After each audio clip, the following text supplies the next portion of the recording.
if you have any other questions that come up throughout the presentation. With that, I want to introduce Julie.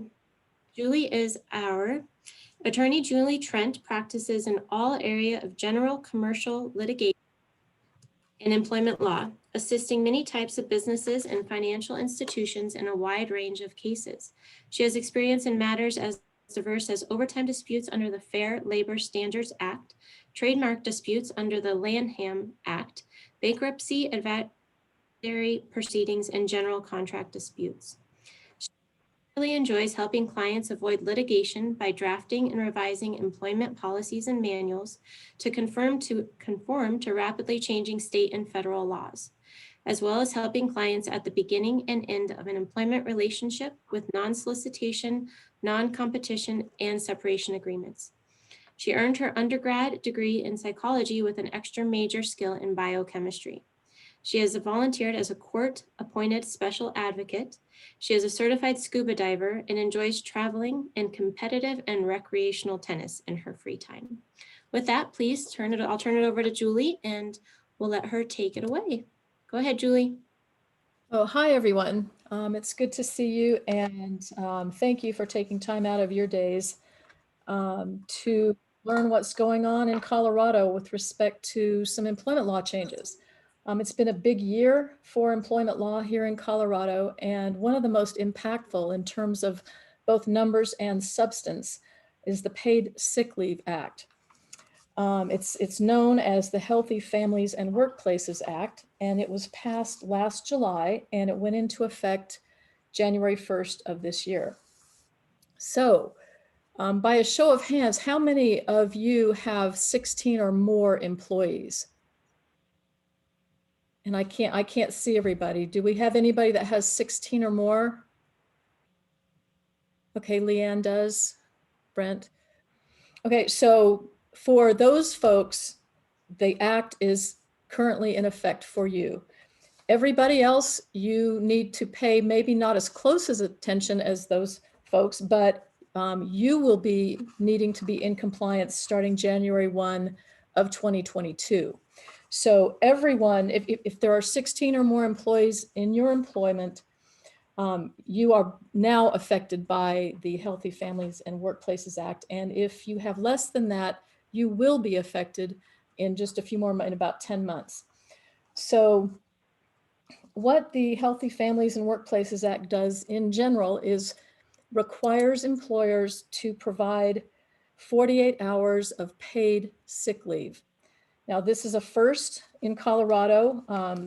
Paid sick leave was always something that employers could offer if they wanted, just like vacation pay. There was no requirement, there was no minimum. Now there is, and that minimum is up to 48 hours. So the Healthy Families and Workplaces Act affects virtually everyone because of its far-reaching substantive changes, as well as the number of hours that are required and how you go about requesting sick leave and using it. So what does the Healthy Families and Workplaces Act require? No less than 48 hours. And again, this is a minimum. Employers are not just encouraged, the statute actually says we would like employers to offer more than the 48 hours if they can. So the 48 hours is a floor. And how it accrues is also very, very specific. A lot of employers in the past have allowed for paid sick leave, but it doesn't start accruing for sometimes, a 30-day wait period, sometimes a 3-month wait period. That's no longer allowed. The moment someone begins working, they are entitled to accrue paid sick leave, and they have to accrue it 1 hour of paid sick leave for every 30 hours worked. And again, that begins on the date of hire. There are also rules regarding how it can be carried over to the next year. So for example, an employer might say up to 10 hours can be rolled over to the following year, or up to a certain percentage of hours can be rolled over. that is no longer allowed. You have to allow 100% of those 40, if they earn 48 hours, you have to allow them to roll that over into the next year. One thing that employers have been inquiring about is whether or not they have to pay out this required sick leave if someone terminates. A lot of employers will pay out unused vacation pay, for example. The statute does not require employees to pay out accrued sick leave during the course of employment, but you do have to allow up to 48 hours to roll over. Now, that doesn't mean that the following year an employee gets another 48 hours earned plus the 48 hours that they rolled over. They're only entitled to use up to 48 hours per year, but they can, like I said, roll those over. And so for instance, if someone used 10 hours in 2019 and in 2020 they still had 38 hours left over, they can immediately use that the following year. Employers are also encouraged to loan paid sick leave to their employees. So even if they only accrue it, 1 hour for every 30 hours worked, by statute, employers are encouraged but not required to loan that time ahead of time. So a lot of employers, to save a hassle, will just allow 48 hours of paid sick leave to all their employees beginning on day one. And another issue that has come up is whether or not paid time off, PTO, qualifies for this paid sick leave, and it does, so long as all the other requirements are met in terms of the number of hours accrued, how it's accrued, and how it's used. Another question that can come up is what can employees use sick leave for? And this is now listed out in the statute. So employees can use paid sick leave to seek care for a mental or physical injury, illness, or health condition which prevents them from working. So that also includes, obviously, mental health issues. They can use that paid sick leave to seek care to obtain a medical diagnosis of that condition, whether it's mental or physical. They can also use paid sick leave to get preventative care for those conditions.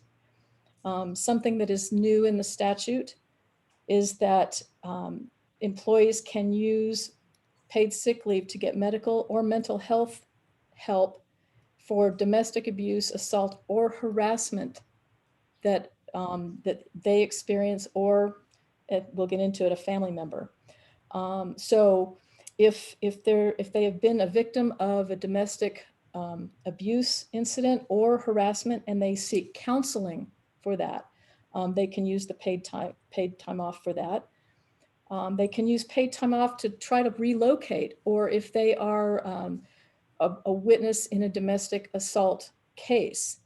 So anything having to do with domestic abuse, sexual assault, or harassment, seeking legal counsel for that, seeking a mental health counseling for that, and even seeking a new place to live. If they need a couple of days off to find a new apartment or that kind of thing, they can use paid sick leave for that now.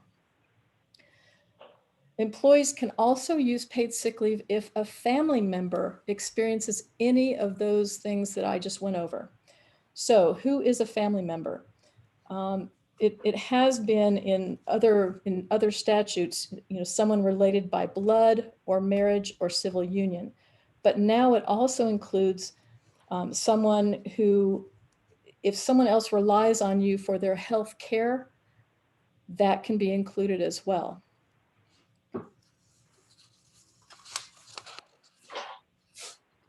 Paid sick leave can also be used in a public health emergency. If a public health official has closed a school or a daycare, employees can use their paid sick leave to take care of that child. How is paid sick leave used? A lot of times employers will have different qualifications or requirements to file notices or let the employer know that you're going to be needing some sick leave.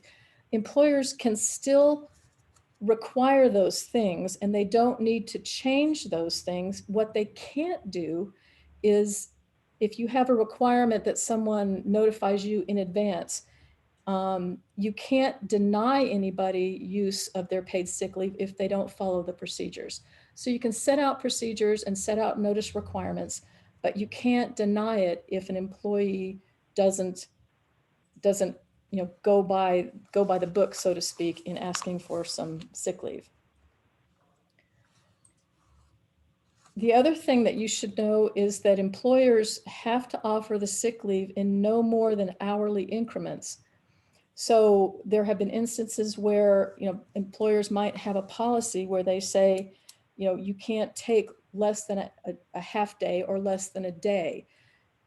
Employers don't want to have to worry about employees coming in and out, but that's no longer allowed. So for instance, if an employee has a doctor appointment that they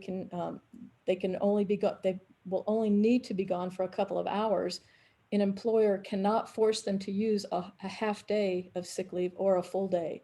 They can just use the 2 hours if they want.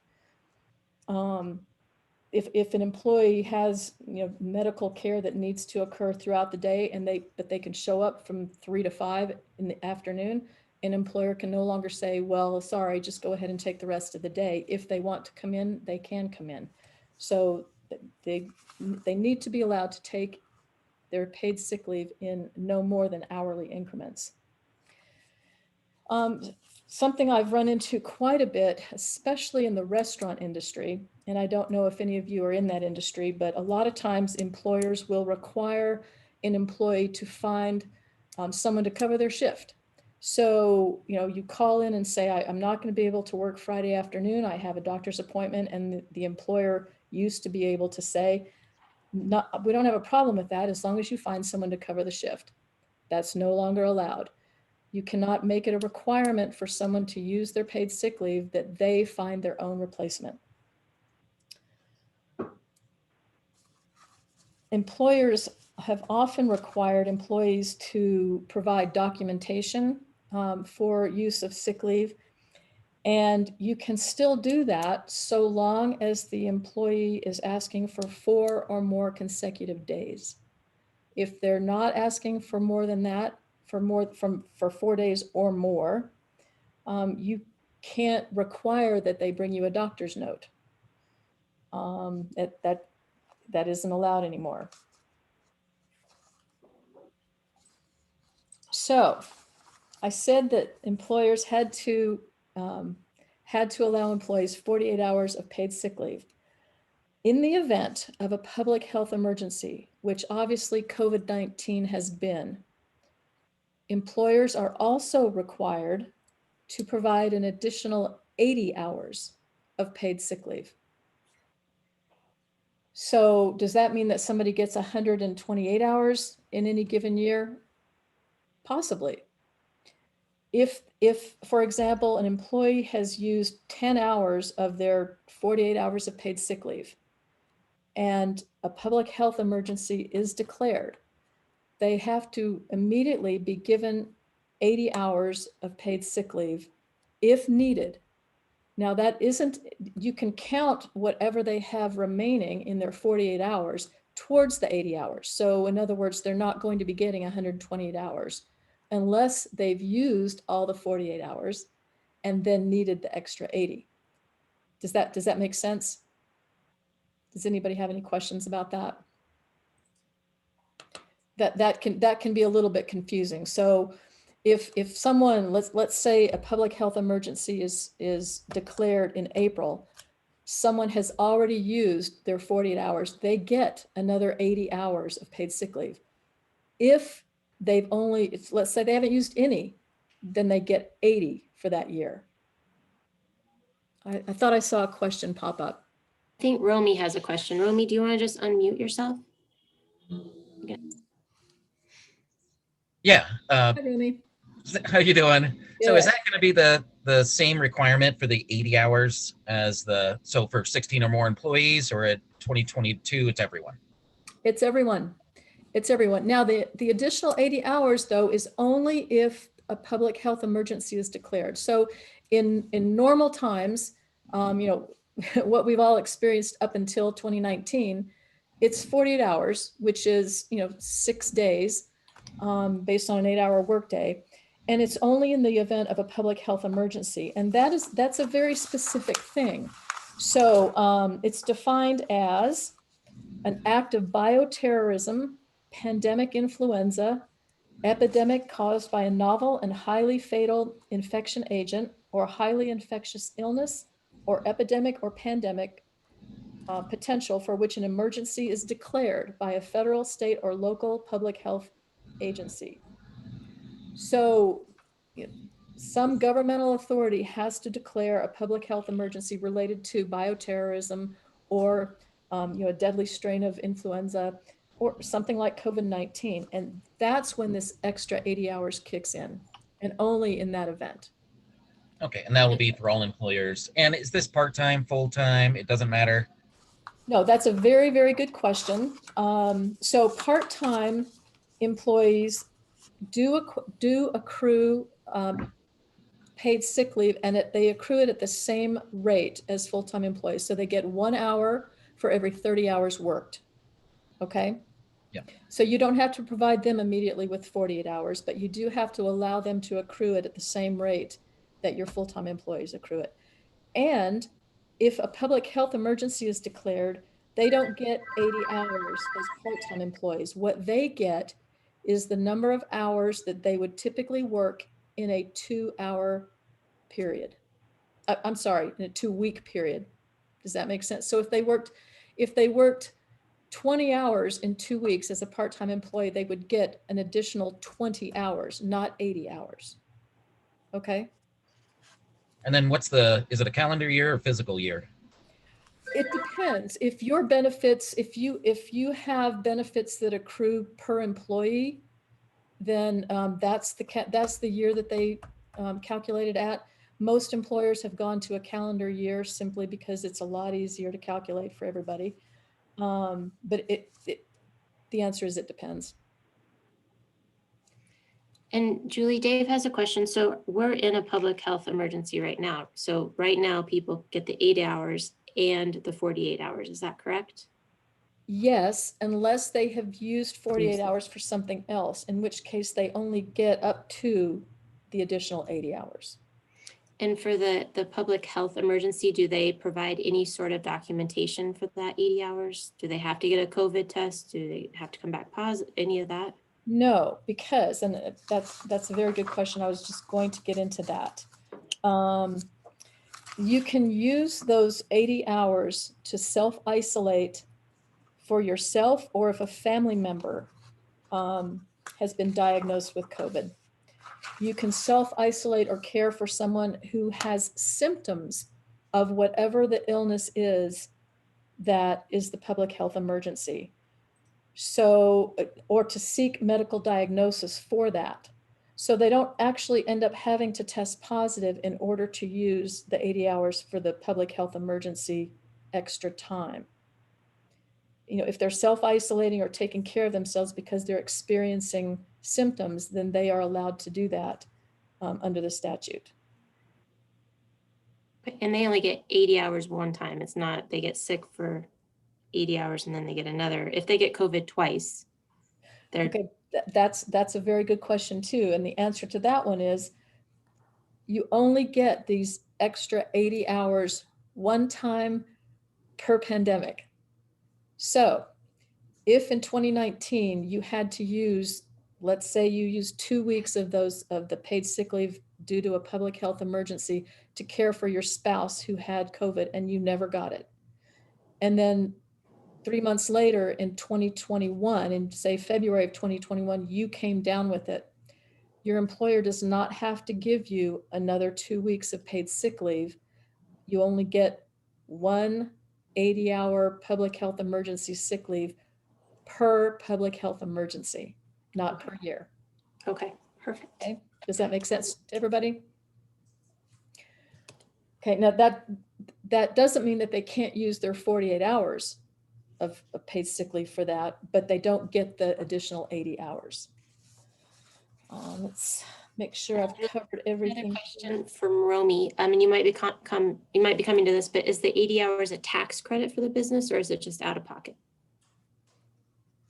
I don't know what the tax implications are. My understanding is that through December 31st of 2020, you could get a tax credit for that.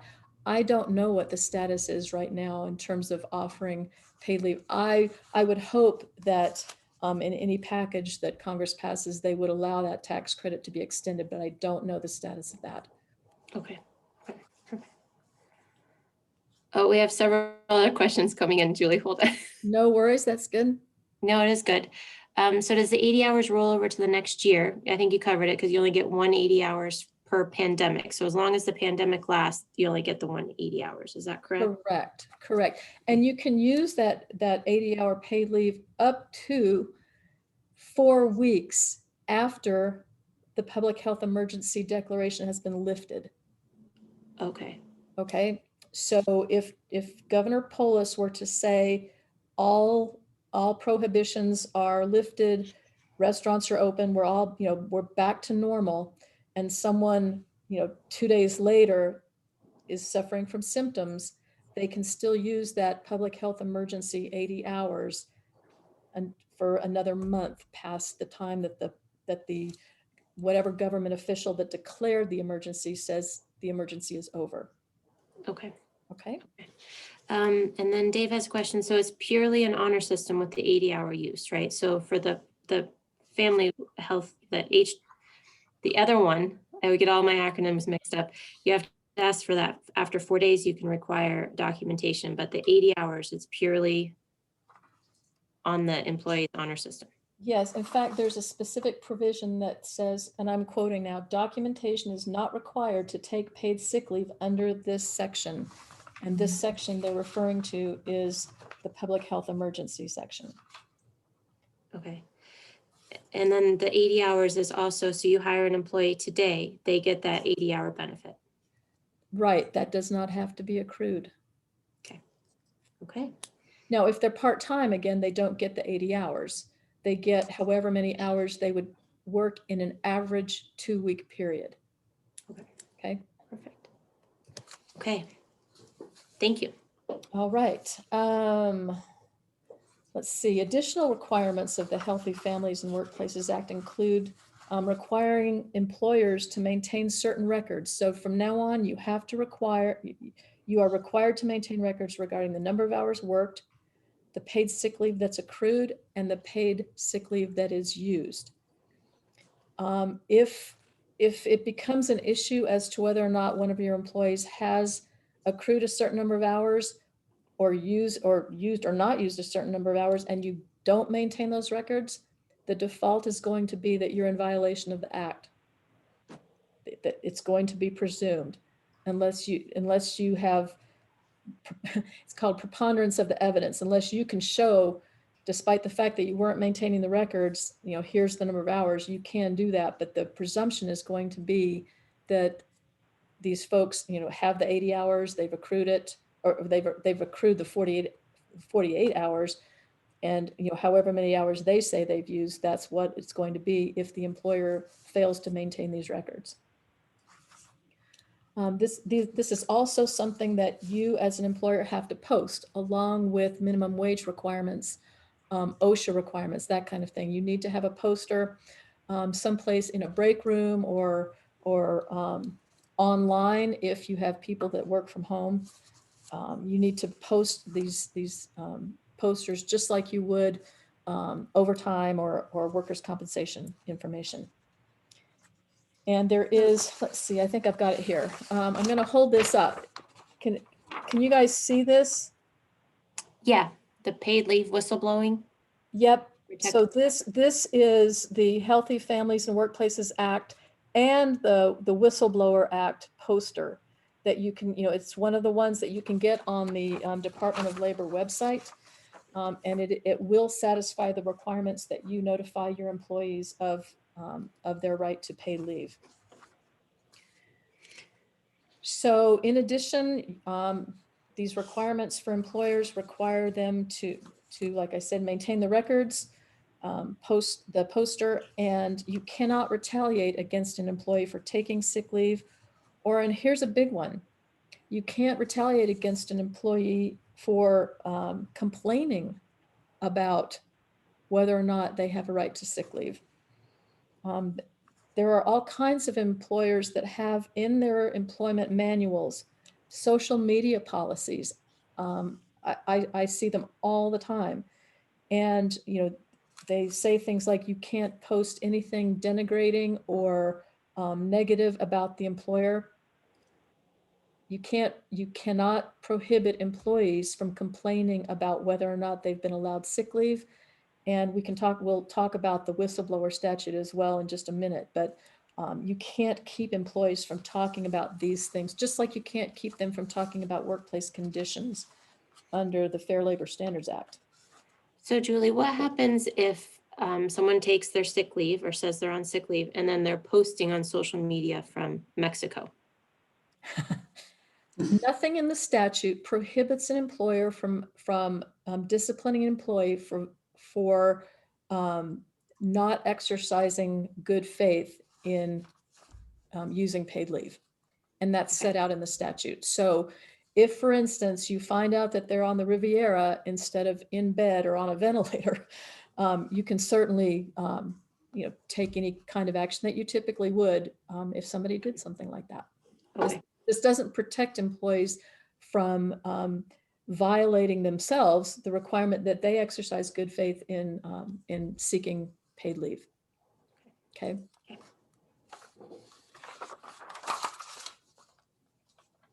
I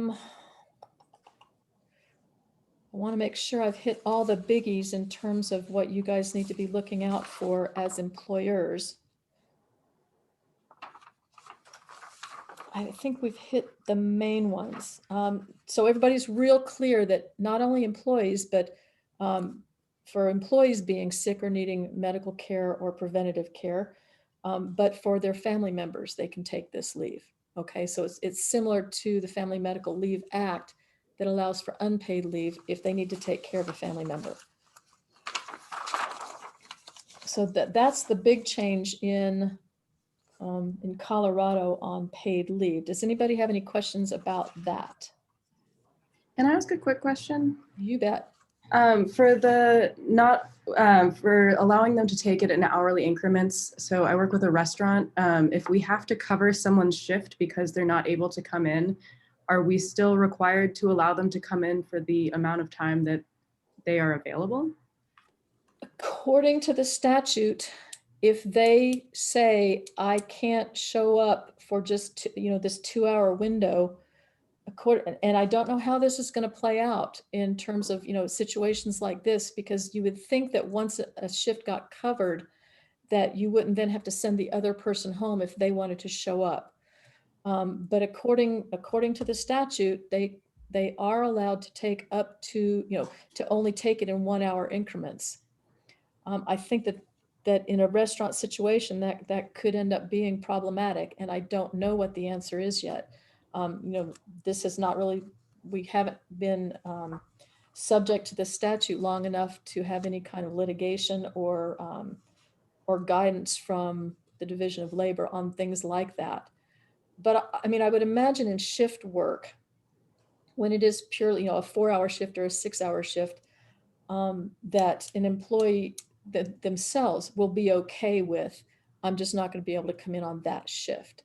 Or they try to schedule their doctor's appointments on days that they don't have a 4 or 6-hour restaurant shift. But, this isn't, none of this is crystal clear yet, simply because we haven't been subject to it long enough yet to clarify some of these issues. Gotcha. So if someone they're like, I only need 2 hours, but they're taking the full 4-hour shift, would we give them would we pay them for 4 hours of sick leave, or only the 2 and just cover the other 2, if that makes sense? If I was advising you, I would say, we will pay you the 2 hours that you need to be off. And if you need to come in, I would give them work to do. Gotcha. In order to be safe. But again, if it's shift work, there should be some flexibility there, I would think, for employers to be able to say, I've covered the shift. And so they're only going to take paid sick leave for however long they would have needed it. That's, again, that's not something that's clear under the statute and not specifically addressed. Okay, thank you. You are Quick welcome. question, Julie. Romy, what if we pay our folks by piecework, commission, tips, and not hourly? Commission is very interesting. They do address commission, and the way they address it is you have to give an average or minimum wage. So that's how they would be paid if it's commission-based work. Okay, that makes sense. So if I had one employee went, oh crap, my sister tested positive for COVID, I need to take 2 weeks off the quarantine, that's where this falls in. Mm-hmm. And then if what they worked with the other 3 people I have hired, all of them can take 2 weeks off to quarantine and I have to shut down and pay them? Yes. Ouch. Not this year, because you're less than 16, right? Right. So you're hoping that everybody gets vaccinated, right? Yeah. If they need, Does the 80 hours falls under now? I'm sorry? Does the 80 hours not pertain to me this year? It does not. Under 16. Okay. Right. Right. So if you're under 16, this entire statute is applicable to you starting January 1 of 2022. Okay. Okay. So might dodge a bullet by then, change some things. Their vacation turns the PTO, which is part of their 48 hours. That kind Right. of how it sounds. Yep. Hopefully you will have dodged a bullet. Hopefully we'll all be vaccinated by then and you won't ever have to worry about this. Well, I was looking at just the 48 hours with 10 employees. It's going to cost an extra $8,000 a year if they all take advantage of it, to me. Mm-hmm. Yep. And again, you can only request documentation if they want 4 or more consecutive days. So if they say, So if You they know, read that's- good and do 3 days and then come back for a day and do 3 more. technically they could, and if you find out that they're abusing that, there's no reason why you can't discipline somebody for that. And the statute specifically allows that.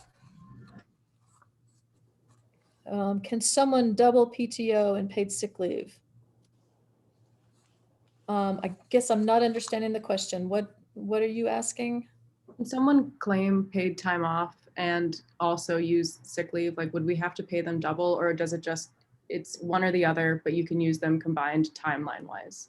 You can use them combined, and as long employers are not required to offer any specific amount of vacation time. So if you have paid time off, PTO, instead of either vacation or sick leave, as long as your PTO meets the 48 hours requirement and how it's accrued, you're good, and you don't need to offer more than that. Oh, okay. Okay? Awesome. Yep. Which is another benefit of having PTO, because then, as long as you offer everybody at least, I guess it's 6 days, you're good. You're good. You don't have to offer more unless there's a public health emergency, and then you get, shoved into that 80-hour additional amount. And so Julie, just to confirm, so employers that have less than 16 employees do not fall under the public health emergency having to offer 80 hours right now? Not until January 1 of Okay. 2022, correct? Okay, perfect. Okay, and I just saw another question pop up. Yeah. And the 80 hours isn't accrued. It's awarded on day 1. Is that correct? It is awarded immediately upon the declaration of a public health emergency. Okay. Okay. And PTO, does PTO have to be paid out upon separation? No, it does not. And this paid sick leave specifically by statute does not have to be paid out. So when we talk about carryover, you do have to allow 100% of the 48 hours to carry over to the next year, but none of that has to be paid out upon separation. Now, if you have a policy in place that PTO is paid out, whether they use it for vacation or sick leave, then yes, you would. But the sick leave required by the statute is not something that has to be paid out upon termination. Then Dave just wants to confirm, so if he brought on a new hire next week, they get 80 hours the moment they're on payroll for the public health emergency. Yes. Yes, okay, okay. Yep. And it's not an accrual thing. It's Okay. just something that has to be offered. And again, just in the event of a public health emergency, and as soon as that's lifted, that entire 80-hour additional sick leave pay is off the table. Okay, okay, Or, perfect. well, unless they 4 weeks file after. for that 4 weeks, right? That's right, okay. Unless, yeah. There's a lot of details. Okay, anybody else have any other questions until we move on to the next subject? And by the way, we're going to be, I think we got everybody's email. We'll be emailing out an article I wrote on the Healthy Families and Workplaces Act that basically lays out all this information. We'll be emailing that to all of you, so you'll have it in front of you. And always pick up the phone and call if you have a question. But that's what's going on with that. We also have this public health emergency whistleblower law, which got passed primarily because of the issue that happened at the JBS meatpacking plant up in Greeley. You've probably, all of us have heard nationwide about, the meat packing and meat processing plant workers, many of whom are working elbow to elbow, face to face. They can't socially distance. And there were all kinds of issues with whether or not JBS gave them sufficient information about COVID, complied with the CDC guidelines. And one of the statutes that came out of this COVID-19 issue is called the Public Health Emergency Whistleblower Law, and the acronym is PHEW, or PHEW. So that law prohibits an employer. They actually define it in the statute as a principle, so it's a broader definition than employer, and includes people who hire independent contractors. But it prohibits them from discriminating or retaliating against people who have good faith concerns about the safety of their workplace in a public health emergency. This is all something that in another year, hopefully even less than that, this won't be such a huge issue, but right now and last summer it was. So it also prohibits employers from discriminating or retaliating against people who want to wear their own PPP or PPE equipment. I think that was a redundancy on my part, their own PPE. Or from complaining, even in public, about their concerns. So it used to be that, like I said earlier, some social media policies for employers prohibited employees from speaking negatively about the employer. And you can't do that under this Public Whistleblower Act anymore.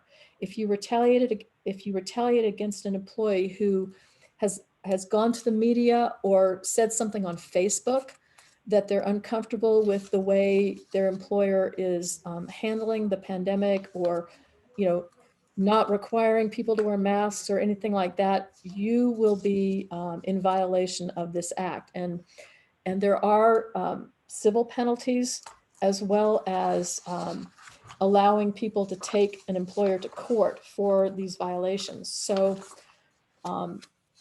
if you can show malice or reckless indifference, the employer is opening themselves up to all kinds of damages: emotional distress damages, attorney's fees, punitive damages. And by statute, anybody that awards the punitive damages has to take into account the employer's financial wherewithal. So in Greeley, JBS was fined by OSHA a grand total of $15,615 for violating OSHA and the CDC guidelines.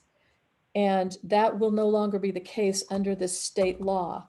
When you're a $15 billion a year industry or company and you're fined $15,000, that's not even a slap on the wrist. So if you get in trouble under this few act, financially, it could be a big deal.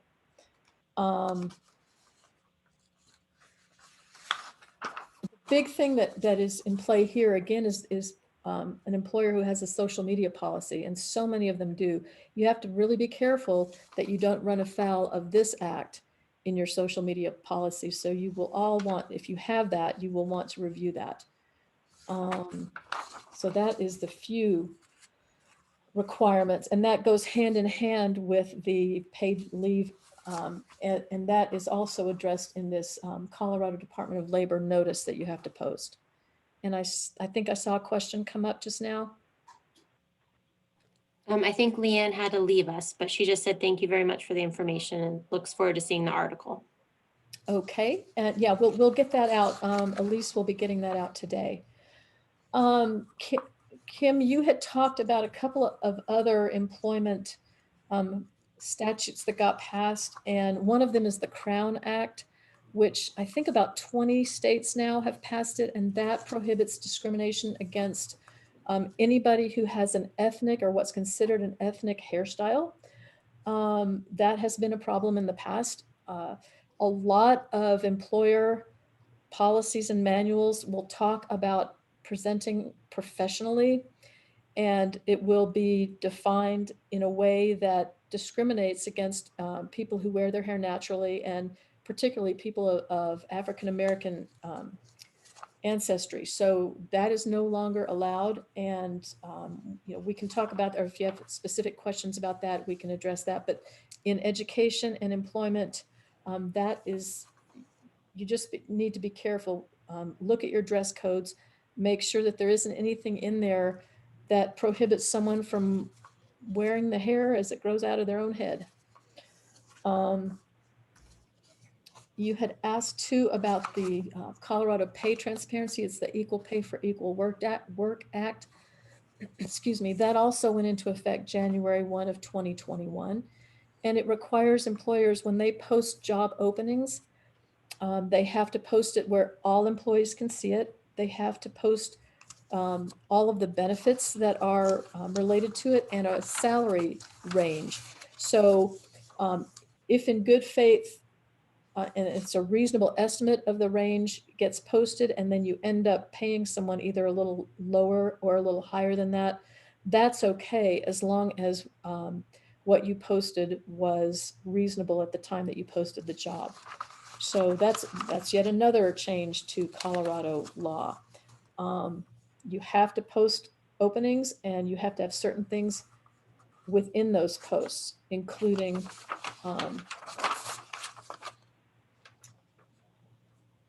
let's see, the hourly or salary compensation, the range, the general description of the benefits, and everything that's going to be offered to the hired applicant. Job title. You have to post it sufficiently in advance to give people a reasonable time to apply. And you have to make it available to everyone at the same time, well, at least on the same calendar day. So you can't open it up to some people before you open it up to everyone. That's a change in the law as well. So just be aware of that. And let's see, the Colorado minimum wage went up to $12.32 an hour on January 1. Wanted to make everybody, I'm sure everybody was aware of that one. That one is posted pretty regularly, but just want to make sure that everybody's aware of that. And then if you're tipped, it went up to $9.30 an hour. So that's something that you guys need to be aware of too. It was a busy year this past year for employers and employees and requirements in Colorado. Does anybody have any questions about anything we've gone over? I know that we hit a lot of stuff. And you're welcome just to unmute yourself and talk if you prefer, instead of typing it all into the chat if you do have questions.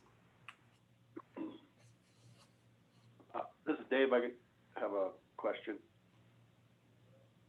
Yeah, go ahead, Dave. If you could talk a little louder, that'd be awesome.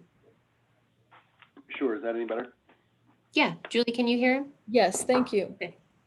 Great. I'm still a little confused. You covered it and I didn't absorb it. The 80 and the 48. So it's 80 plus 48, or if they haven't used 48 yet, it's just 80. I'm lost there. Don't feel alone in that. I had to read it 3 or 4 times before I was clear on how that worked. So you accrue up to, or at least 48 hours. Employers are encouraged to offer more, but you have to, you accrue at least 48 hours in a year for full-time employees. If someone has used all 48 hours of their accrued sick leave, let's say by November, they've used all 6 days of sick leave, and a public health emergency is declared. On the day of that public health emergency, they are entitled to another 80 hours for the duration of the public health emergency. Right. So they've already used 48, then they are awarded the other 80. But if they haven't used 48, they're only allowed up to an additional 80. They don't get, so for instance, if they haven't used any of their paid sick leave in November, they get 80 as of that time, and that's, you don't have to give them 128. Okay, so if they've used any of it, they only get an additional 80 at that point. So they may, some employees may end up getting 128, some might only get 80, depending on how much of their 48 that they've used. Does that clarify it for you? Okay. right. And so the 80 is purely a business expense deducted normally as any other expense in business and on your taxes. It's not, there's no other government deductions for that 80. There were deductions allowed in 2020, and I don't know what the status is right now because that was pursuant to federal law. So I am hopeful, and I think that they will probably be doing it to allow that if it's used in 2021 as well. There's no reason not to. So, and for the hire, if I hire someone next week, they get 80 coming in the door. You covered that, and so behind the scenes they have to accrue. Yes. And then if 80 goes away, they've still got their accrual. So if they don't ever need to use the 80 hours, they still have up to 48. Correct. And you can require them to accrue it before they use it. Okay, the statute encourages employers, if you would like to loan them those hours at the beginning of each year, you have up to 48 hours to be used at any time. Excuse me, but you are allowed to require them to accrue it 1 hour for every 30 hours worked. And you don't have to give it to them before it's accrued if that's not your policy. And so Julie, if you did loan them the 48 hours and then they left, they quit, do you take that 48 hours out of their last paycheck if they haven't accrued at all, or are you just out of luck? I think you're out of that. Yeah. You're out of luck. I would not dock them any hours for that. I think you would probably run afoul of the statute, although it doesn't get that specific. Okay. Nice question, Kim. Anybody else have questions on anything we covered?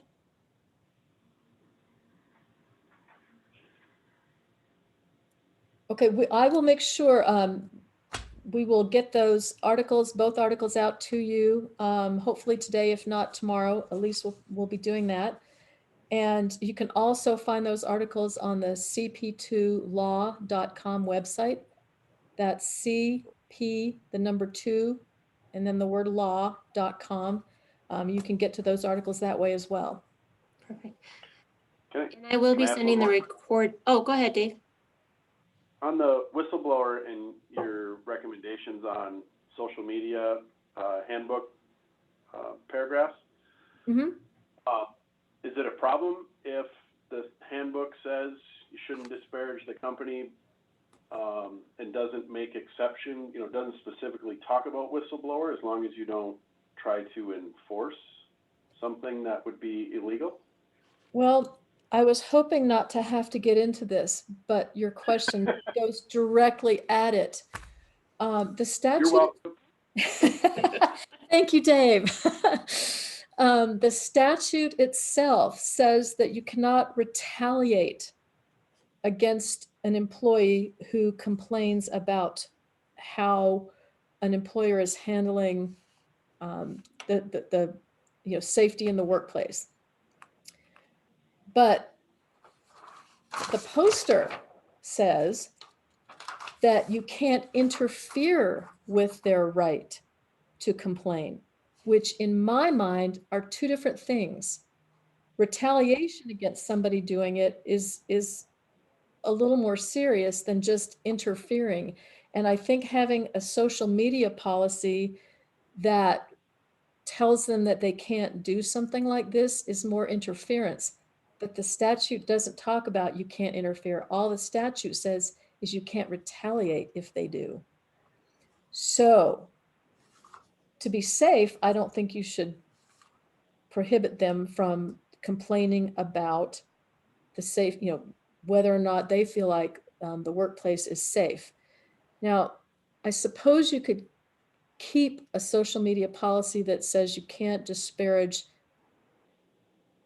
the employer, but I think that you do run a risk unless you clarify that they can complain about some of these things. I think that could be interpreted as interfering with their right to do that.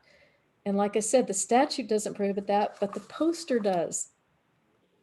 So that is a little anomaly that I ran across as I was drafting my Whistleblower Act article.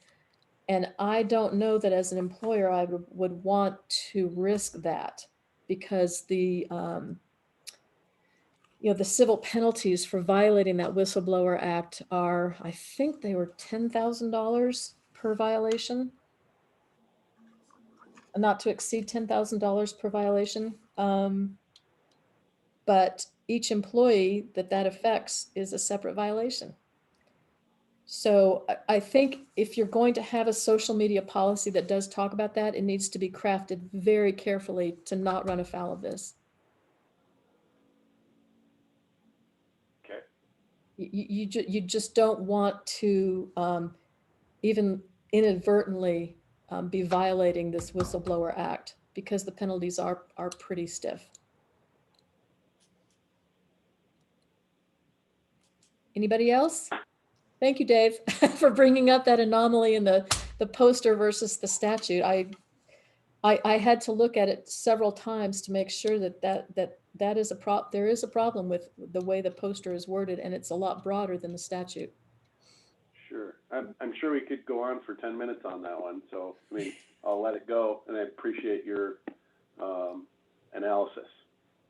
You are welcome. And I do think that a social media policy could be drafted that still, tries to protect the employer without running afoul of this, but it would have to be very, very carefully done. Walter.